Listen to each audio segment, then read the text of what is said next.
Assalamu alaikum class 9th and metric. I hope you all are very good in at your home. Today we discuss about the error and its types. What is error? Simple सी बात है, error क्या है? Error गलती को कहते हैं। लेकिन जब हम फिज़िक्स में बात करते हैं तो हम एरर किसको कहते हैं? एरर की डेफिनेशन यहाँ देखिएगा कि the difference between the measured value and the original value is known as error.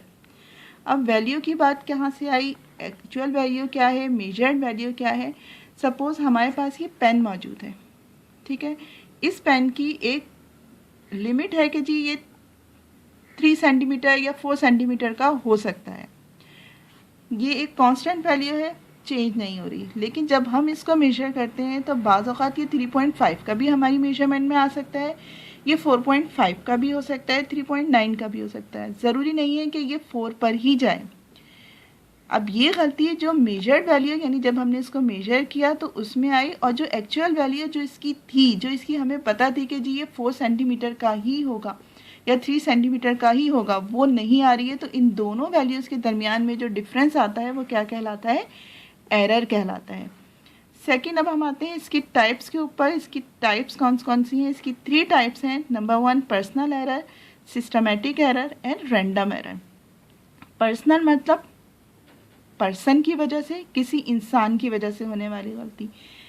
Definition क्या है? The error due to making in reading scale is called personal error.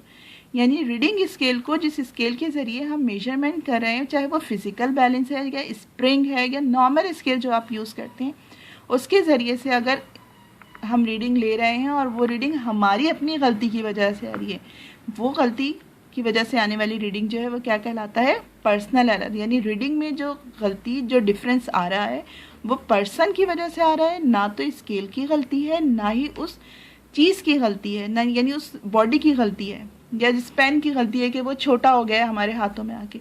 ये क्या कहलाएगा? Personal error. Systematic error, system की गलती, जैसा कि नाम से पता चल रहा है कि सिस्टमेटिक एरर यानी सिस्टम में होने वाली गलती। The error is due to fault in the measuring instrument is called systematic error. अगर हमारे मेजरिंग इंस्ट्रूमेंट जिसके ज़रिए से फिजिकल बैलेंस, अगर हमारा सही से बैलेंस नहीं हुआ है, हमारे देखने में कोई गलती नहीं है, जो चीज़ हमें दी गई है वो बिल्कुल एक्यूरेट है, लेकिन हमारे पास जो इंस्ट्रूमेंट दिया गया है अगर वो इंस्ट्रूमेंट ही ख़राब हो गया है तो वो गलती क्या कहलाती है? सिस्टमेटिक एरर कहलाती है। रैंडम एरर, रैंडम एरर क्या है? The error due to the condition of experiment which is beyond the control is called random error. वो गलतियाँ, वो चीज़ें या वो हालात जो एक्सपेरिमेंट के दौरान हो जाते हैं, जैसे कि फ़िज़िकल बैलेंस से जब हम रीडिंग लेते हैं तो कहा जाता है कि जी वहाँ हवा नहीं होनी चाहिए। क्यों? क्योंकि उसके पेन जो है वो हवा से मूव करते हैं और उस मूवमेंट की वजह से हमारी रीडिंग आगे पीछे हो सकती है। तो ये ना तो मेजरिंग इंस्ट्रूमेंट की गलती है, ना पर्सनल गलती है, ये गलती हमारे एक्सपेरिमेंट की कंडीशन की वजह से है कि जिस जगह हम एक्सपेरिमेंट कर रहे हैं वहाँ का बाज़ औक़ात टेम्परेचर चेंज होने की वजह से हमारी रीडिंग चेंज हो सकती है। तो ये गलती क्या कहलाती है? ये एरर कहलाता है, रैंडम एरर। आई होप कि एरर और इसकी टाइप्स को आपने अच्छी तरह अंडरस्टैंड कर लिया होगा। Next time we discuss next topic. अल्लाह हाफिज़।